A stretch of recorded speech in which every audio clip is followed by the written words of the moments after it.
Welcome to Bible Study with Fred. This morning I'm going to be reading from Genesis 49, 5 to 7 in the King James Version.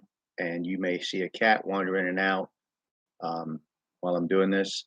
So let me read. We'll make some brief comments. I'll make some brief comments, and you can read anything else I've written on blogger.com, Blogspot. So starting with verse 5, Simeon and Levi are brethren, instruments of cruelty are in their habitations. O my soul, come not thou into their secret, to their assembly. Mine honor be not thou united. For in their anger they slew a man, in their self-will they digged down a wall. Cursed be their anger, for it was fierce, and their wrath, for it was cruel. I will divide them in Jacob and scatter them in Israel. Simeon and Levi are the ones who, through deception, slaughtered the inhabitants of Hamor, the Hivite city, in revenge for Hamor's son Shechem's rape of Dinah. Jacob lamented their actions in Genesis 34:25. He said, and it came to pass, it says, and it came to pass on the third day, when they were sore, that two of the sons of Jacob, Simeon and Levi, Dinah's brethren, took each man his sword and came upon the city boldly and slew all the males. In verse 30, it says, and Jacob said to Simeon and Levi, ye have troubled me to make me stink among the inhabitants of the land, among the Canaanites and the Perizzites. And I, being few in number, they shall gather themselves together against me and slay me, and I shall be destroyed, I and my house. Again, the prophecy for these tribes is not a positive thing based on the character of their originators.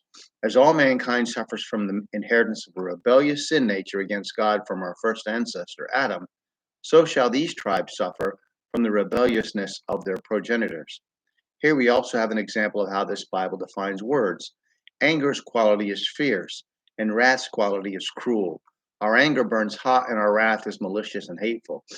Wrath is thought of typically as vehement anger, but still they have a like quality in their use, making them somewhat synonymous from a biblical point of view. Proverbs 37:8, cease from anger and forsake wrath. Fret not thyself in any wise to do evil. Proverbs 15:1, a soft answer turneth away wrath, but grievous words stir up anger. Proverbs 27:4, wrath is cruel and anger is outrageous, but who is able to stand before envy?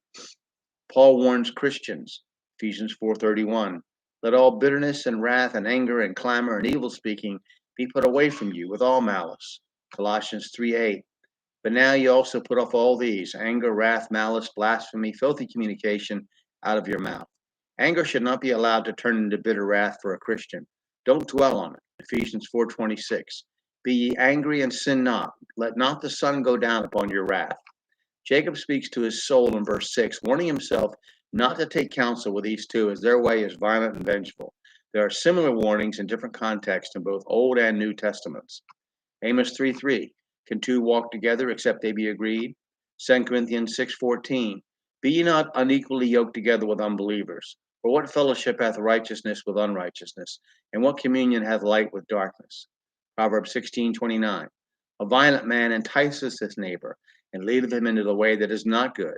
Whatever you think or your culture demands regarding vengeance, the vengeance of Simeon and Levi, more concerned with their own honor than the assault on their sister's person, was not approved, even though allowed, as most despicable and ungodly acts of mankind are. Here we have the picture of developing not only of the Hebrews, but of a person in general. In these two prophecies for these three men, we see someone who is unstable in his ways, lacking in moral control of his sexual impulses, violent and vengeful, murderous even. It's not a pretty picture of humanity that is being represented, much less of the Hebrews. And it continues. And we'll continue with verse 8 next time. Thank you for listening and watching, and wish you the best.